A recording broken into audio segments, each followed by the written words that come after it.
आदरणीय सदाशिवरावजी लोखंडे साहेब, आपल्या सभेचे, आपल्या संघटनेचे महासचिव आदरणीय वीरेंद्र सिंहजी राजावत साहेब, उत्तर प्रदेशचे प्रांतीय सचिव गौर साहेब, राजस्थानचे प्रांतीय सचिव आदरणीय योगेंद्र कुमारजी शर्मा साहेब, आदरणीय पाटील साहेब आणि सर्व माझ्या ज्येष्ठ बंधू भगिनी मातांनो, सर्वप्रथम लोखंडे साहेबांनी आपला प्रश्न लोकसभेत मांडला त्याबद्दल त्यांचे आपण हार्दिक आभार मानतो. पोखरकर साहेब त्यांच्या जवळ असल्यामुळे त्यांना या विषयाची पूर्ण कल्पना असेल याची मला खात्री आहे आणि अभ्यासाशिवाय तिथे त्यांनी आपला प्रश्न मांडला नाही. तरी पण कुठलीही इन्फॉर्मेशन यानंतरही पाहिजे असेल तर आम्ही त्यांच्या सेवेत हजर राहू. पण हा प्रश्न त्यांनी सोडवायलाच पाहिजे, कारण साहेब आमचं असं स्पष्ट मत आहे की या देशाची प्रगती जर खुंटली असेल तर ती या हरामखोर IAS अधिकाऱ्यांनी खुंटवली आहे. हे मेकॅनिक चिल्ड्रन आहेत, यांना संस्कृतीशी, देशाशी, ज्येष्ठत्वाशी, वृद्धत्वाशी काही घेणं नाही. त्यांना गणित येतात, कणा नसलेली ती जात आहे असं आमची स्पष्ट म्हणणं आहे. जर IAS अधिकारी या देशातले चांगले असते तर मुठभर इंग्रज IAS अधिकाऱ्यांनी जर हा देश चांगला चालवला तर भारतीय अधिकारी का चालवू शकत? याचा अर्थ हा नाही की राजकारण्यांबद्दल आमची मतं खूप चांगली आहेत. माफ करा, त्यांच्याबद्दलही आमची मतं खूप चांगली नाही आहे. तुमच्यासारखे एखादे चांगले निघाले तर आम्ही उपकार मानतो, नाही तर 90% ते पण असेच. कशाशी काय गाव हे माहीत आहे की नाही प्रत्येकाच्या, आपण कोणाच्या क्षमतेवर बोट दाखवत नाही. पण आज जर या देशाचा ज्येष्ठ नागरिक उपाशी आहे, या देशाचा बाप उपाशी आहे, या देशाला मेक इन इंडिया करणारा जो असंघटित कामगार आहे, तो जर 40-35 वर्षाच्या सर्व्हिस नंतर 200 आणि 1000 रुपये पेन्शन घेतो आणि त्यावेळेस आमचा मंत्री जर म्हणतो अरे हमने तो 1000 कर दिया, अरे लाज वाटायला पाहिजे. घेणाऱ्याला लाज वाटते साहेब, घेणाऱ्याला लाज वाटायला पाहिजे. तुम्ही सांगा, नाही खरी गोष्ट आहे. असंवेदनशीलतेचा कळस आहे आपल्या देशात. साहेब इथं आले म्हणून त्यांना एकट्याला बोललं की अर्थ ते आपल्याच म्हणून इथे आले, ते आपल्याच म्हणून त्यांनी प्रश्न मांडला. आणि आम्हालाही साहेब तुमच्यापासूनच अपेक्षा आहे, IAS अधिकाऱ्यांपासून आम्हाला अपेक्षा नाही. आणि आम्ही IAS अधिकाऱ्यांच्या म्हणजे BPFOच्या कार्यालयाला दिल्लीत टाळा ठोकला साहेब 8000 रुपयाचे.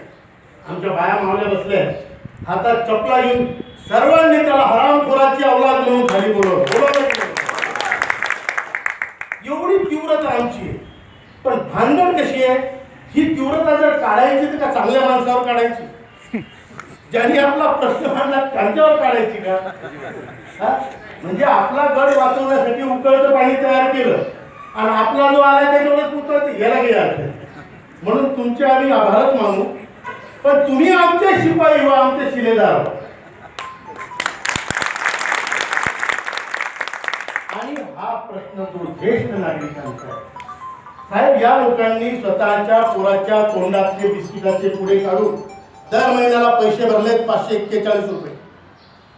35 वर्ष ज्या माणसांनी पैसे भरले, कोणताही साधा गणितज्ञ तुम्हाला सांगेल त्याच्यासाठी जेटली साहेबांची गरज नाही. एकदम साधा माणूस सांगेल माझ्या, त्याचे 20 लाख रुपये कमीत कमी सरकारकडे जमा आहे. मग 20 लाखाचं व्याज काय?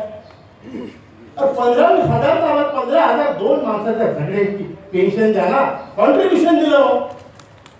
अहो कॉन्ट्रीब्युशन देऊन आमच्या पैशातलं गणित करून आम्हाला त्याचं व्याज द्या आणि असं तुम्ही खाता तर खा, पण व्याज तर द्या.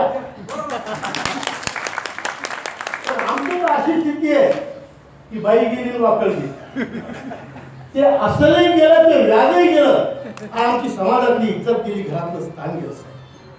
आज ज्या मुलांना आम्ही लंगोटी घालून वाढवलं, शिकवलं, मोठं केलं, त्यांच्या पुढे आम्ही लाचार या वयात आम्ही ज्या घराचे कर्ता पुरुष होतो, दातृत्व होता, पितृत्व होता आमच्या, ते हिरावून घेतलं या देशांनी. आणि या देशाचे धुरीधर ते कोणी असो, IAS अधिकारी असो का राजकारणी असो, त्यांना जर एवढी असंवेदनशीलता असेल किंवा या देशाचं दुःख जर त्यांना कळत नसेल तर हा देश बदलावायला आम्ही निघू. शपथ घेतो. किती असंवेदनशील आहे साहेब, तुम्ही हा प्रश्न आमचा उत्तर. किती असंवेदनशील आहे की 2 मिनिटात खासदार आमदाराच्या पेन्शन बघून कॉन्ट्रीब्युशन नका, तुमच्याबद्दल एक त्याबद्दल तुम्ही त्यांचे प्रतिनिधी नाही, तुम्ही आमचे प्रतिनिधी. पण बोमराव तो कोणापाशी, बरोबर आहे की नाही? बोमराव तो कोणापाशी, तुमच्याच पाशी. तुम्ही खांदा दिला मग आता झालं आमचा आशू, बरोबर आहे का? तुम्ही नसता दिला तुम्ही आमच्या कळत असत. तुम्ही आले उपकार, पण असंवेदनशीलतेचा हा कळस. मी कधी कधी विचार करतो, मी मिलिटरीचा साधा माणूस आहे, कधी कधी विचार करतो की दुसऱ्या देशाचे लोक जर पाहत असतील त्याला काय वाटतं, अरे वा यांच्या देशातली याच्या आजकाल सोशल मीडिया सगळं जगच कनेक्टेड आहे. तुमच्या आपल्या साईटवर कॅनडा बी पाहिजे कनेक्टेड होता. ते म्हणत असतील वा काय संवेदनशील. या देशातल्या नेत्यांची पेन्शन डबल, कॉन्ट्रीब्युशन काही सही करून गेले तरी पेन्शन आहे. पण या देशातला मेक इन इंडिया करणारा कामगार हा असंघटित क्षेत्रातला कामगार. 19 कोटी लोक कार्यरत आहेत, 62 कोटी परिवार हा साथीच्या वरती निवृत्त.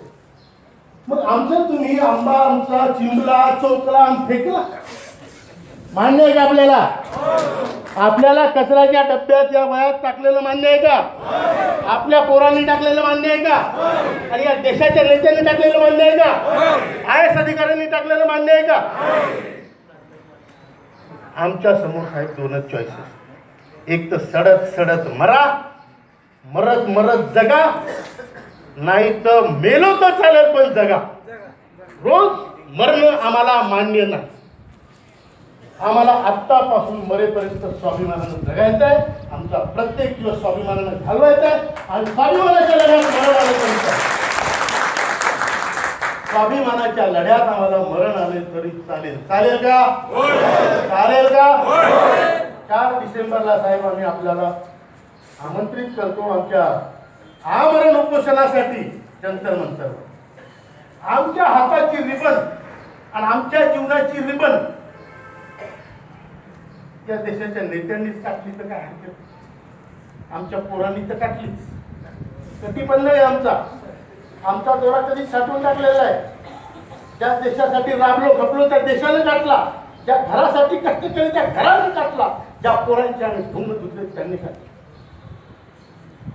मग आम्ही 4 तारखेला 4 डिसेंबरला जेव्हा आमरण उपोषणाला बसू, आणा तुमच्या मोठ्या मोठ्या नेत्यांना आणा आणि आमच्या जीवनाच्या रिबीने त्यांच्या हाताने कटू द्या. बरोबर आहे की नाही?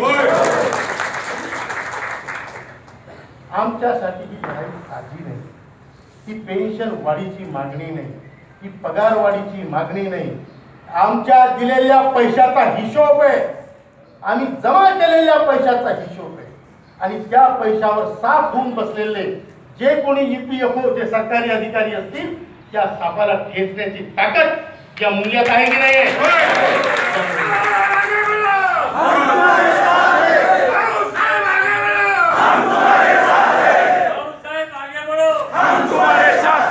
जो अधिकारी आमचं ऐकणार नाही त्याला खाली खेचून खेटर मारण्याची ताकद या ज्येष्ठ भारतात आहे. आता आमचं काय झालं, आमचं कुठलं घोंगडं राजकीय नेत्यांशी, त्यामुळे त्यांना वाईट म्हणण्यात काहीच अर्थ नाही. काम करून घ्या माहिती, बरोबर आहे की नाही? काम करून घ्या आणि काम झाल्यावर मग पाहू काय करायचं. पण मी तुम्हाला सांगतो, पक्ष धोरण आम्ही कोणाची ॲफिलिएटेड नाही साहेब. आम्ही मुक्त संचार करणारे म्हणजे मोकाट लोक आहे. बरोबर आहे की नाही? नॉन पॉलिटिकल आहे. आम्ही जिथं चिटकू त्याचा छटाक वाढत आणि जिथून आम्ही उघडून जाऊ त्याचं ते 100 ग्रॅम कमी होतं. बरोबर आहे की नाही? 62 लाख आता तुम्हाला आम्हाला किंमत कोणीच देत नाही, कोणीच नाही, घरादारात नाही, समाजात. पण एक माणूस 10 घेतो की नाही? बरोबर चिकटला तर घेतो की नाही?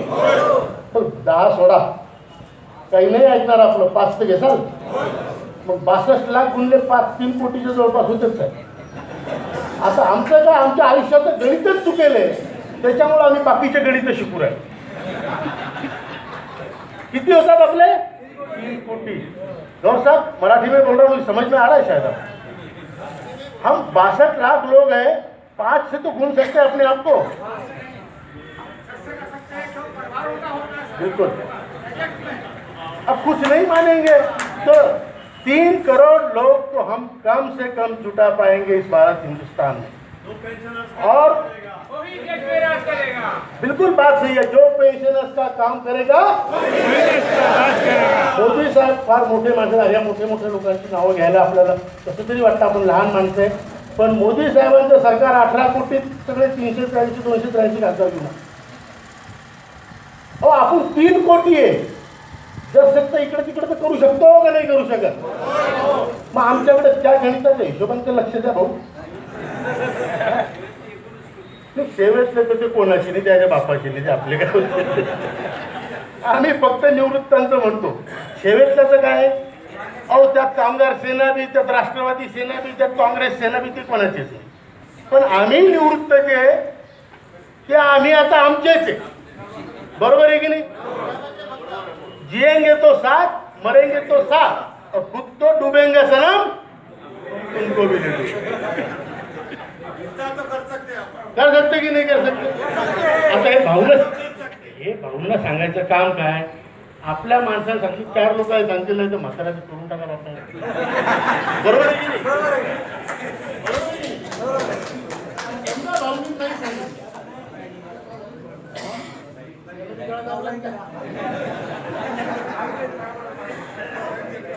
समजा नाही सांगितलं तर आपलं करणे की नाही करणे.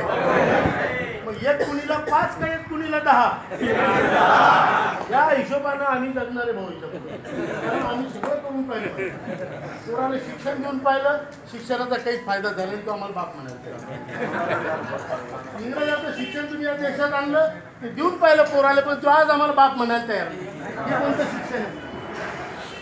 लिटरेसी एज्युकेशन मध्ये फरक असतो की नाही भाऊ? तरुण माणसाला असतो की नाही? तर हे असं झालं. आम्हाला संस्कृती शिकवलीच नाही. आता भांडण कशी आहे, आम्ही तर आमची तर किंमत काहीच नाही कसपट.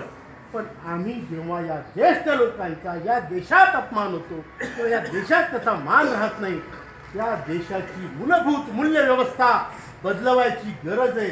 हे पूर्वीपासून ते सगळे तुम्हाला सांगतो. ज्या घरात ज्येष्ठाचा मान नाही ते घर नाही, आणि ज्या देशात ज्येष्ठाचा मान नाही तो देश नाही. आणि म्हणून आमचं त्या वनव्यातल्या त्या डोंगरातल्या गवतासारखं आहे. जो येतो तो आम्हाला कसपट समजतो, जो येतो ते कसपट समजतो. त्याला काय समजायचं? कसपट. पण कसपट जर समजा पेटलं तर बंदे जंगल जळून जातं भाऊ. जंगल असतो वनवा. मग वाघ असा का सिंह असा माहिती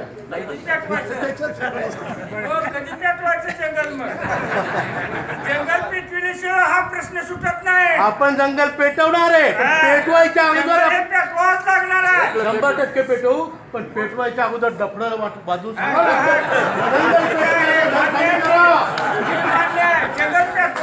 पेटवायचं दादा आपल्याला. जंगल 100% पेटवायचं. पण जंगल पेटवायच्या अगोदर आपण डफडं बाजू राहिलो की आम्ही जंगल पेटवणार आहे. ज्याला ज्याला वाचायचं त्याला बाजूला चालल्या जा. 19ला जंगलात पेटलं पाहिजे. 100%. आपण या ठिकाणी जे जमलो, आपला प्रश्न पाटील साहेबांनी सविस्तरपणे सांगितला. साहेबही खूप सेन्सिटिव्ह आहेत म्हणून त्यांनी आपला प्रश्न मांडला. तर आमच्या भावनांना वाट करून देताना आम्ही कधी कधी मोकाट होतो, कारण आमच्या खाण्याचा भार एवढा आहे की त्याला नाली कमी पडते. त्यामुळं आम्ही कमी जास्त बोलू तरी तुमचे लहान भाऊ म्हणून किंवा तुमचे मोठे भाऊ म्हणून समजून घ्या. कारभाराची ताबे तुमच्या हाती आहे, किंवा आम्हाला घरी भाकर नाही भेटू राहिली. एकत्र कुटुंब पद्धतीत कारभाराच्या चाब्या आज लहान भावासोबत आहे, पण मोठ्या भावाला भाकर नाही भेटू राहिली. त्यानं काय करावं? त्यानं वावरात काम करावं आणि लहान भावाला घरी सगळ्यात पहिले जेवून घ्यावं. याचा अर्थ आहे अर्थ झालं. मान्य आहे का आपल्याला? मग सांगायचं की नाही भाऊ? सांगावं लागेल की नाही? अहो बाप्पा, भाऊला सांगू तर भाऊ सांगू शकतात मोदीजींना. नाही तर बाकीचे सगळे घाबरतात त्याला मला. तर आमचा हा प्रश्न आहे. आमची तुम्हाला नम्र विनंती आहे की आम्ही कुठलीही स्टेट त्याच्या अगोदर आम्ही भिक्षा मागू आंदोलन केलं, मुंडन आंदोलन केलं. EPFOच्या नावानं मुंडन केलं की नाही आपण? हजारो लोकांनी मुंडन केलं पूर्ण देशभरात. का ही EPFO ही संस्था आमच्यासाठी मेली. आता ज्या दिवशी आम्ही राजकारण्यांच्या नावानं मुंडन करू त्या दिवशी या देशाचं भवितव्यच बदलून टाकू. हे आम्हाला करायची गरज नाही. कारभार सांभाळायची आमची लाईफ नाही, लहान भावाची लाईफ. आम्हाला फक्त वेळेवर भाकर द्या आणि आमच्याकडून वावरातून काम करून घ्या. बरोबर आहे की नाही? पण वेळेवर भाकर द्या. शिळी चालते आम्हाला, पण वेळेवर पाहिजे. आणि तुम्ही काय ती बी नाकारली तर आम्हाला कधी वावरातून लवकर यायला समजलं की तुम्ही फळ्या खाऊ राहिले आणि लड्डू खाऊ राहिले. तर मग तुम्हाला सांगतो डिव्हिजन झाल्याशिवाय संस्कार नाही. देशातही होणार, पक्षाचं तर होईल. बरोबर आहे की नाही? आम्ही सरळ साधे माणसं आहे. आमच्या सरळ साध्या मागण्या आहेत. आम्ही त्या द्रौपदी सारखे जिथं वस्त्रहरण सरळ सरळ करून राहिले ते IAS अधिकारी. बरोबर आहे की नाही? वस्त्रहरण करून राहिले.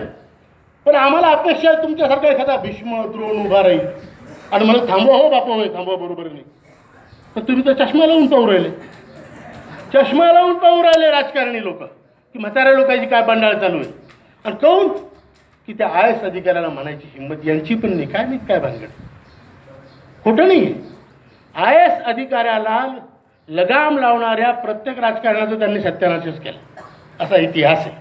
म्हणून राजकारणी लोक बी इतके हुशार आहेत पण ते फुकूनच वाट काढतात बिचारे हातकी सर. बरोबर आहे भाऊ? भाऊ असले म्हणजे बरोबर आहे. तर आपल्याला ही अपेक्षा तुमच्यापासून आहे. आम्हाला IAS अधिकाऱ्यापासून काहीच अपेक्षा नाही. तुम्ही आमचे प्रतिनिधी आहे. तुम्हाला या जनतेचं दुःख माहिती आहे. तुम्ही जनतेत उठलेले बसलेले लोक आहे. त्यांचं तुम्ही पूर्ण दुःख जाणून घेतलेलं आहे आणि म्हणून तुम्हीच हा प्रश्न सोडवू शकता आणि तुम्हीच सोडवावा. जर तुम्ही हा प्रश्न सोडवाल तर आम्हीच काय संपूर्ण भारत तुमच्या मागे उभा राहील.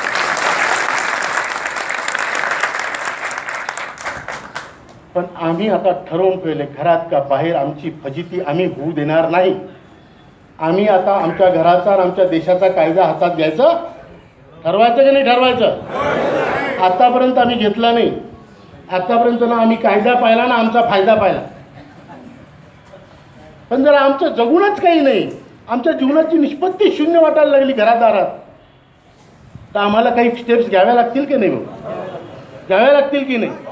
ईश्वर करो या इलेक्शनच्या अगोदर तरी सर्व राजकारणी लोकांना साईबाबा बुद्धी देव, सद्बुद्धी देव आणि आम्हाला फक्त आमची पाहिजे तेवढीच झोळी भरून द्या. बाकीचं तुम्ही काय दिसलं आम्ही डोळे बंद करून घेतो. एवढं बोलतो. लोखंडे साहेबांच्या इथे आल्याबद्दल खूप खूप आभार सर. आणि त्यांनी आज आपलं निवेदन पंतप्रधान आदरणीय मोदी साहेबांपर्यंत पोहोचवलं त्याबद्दलही त्यांचे मी शतशः आभार मानतो. आणि त्यांनी आपली भेट पंतप्रधान साहेबांशी घालून देण्याचे एक ते बोलले होते, पण मी ते बोलल्यापेक्षा त्यांनी स्वतः सांगितलेलं बरं राहील नाही का? बरं, 2 नारे दे. जो पेंशनर्स का काम करेगा, जो पेंशनर्स का काम करेगा,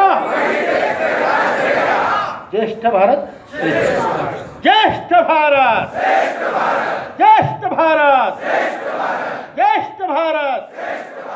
धन्यवाद.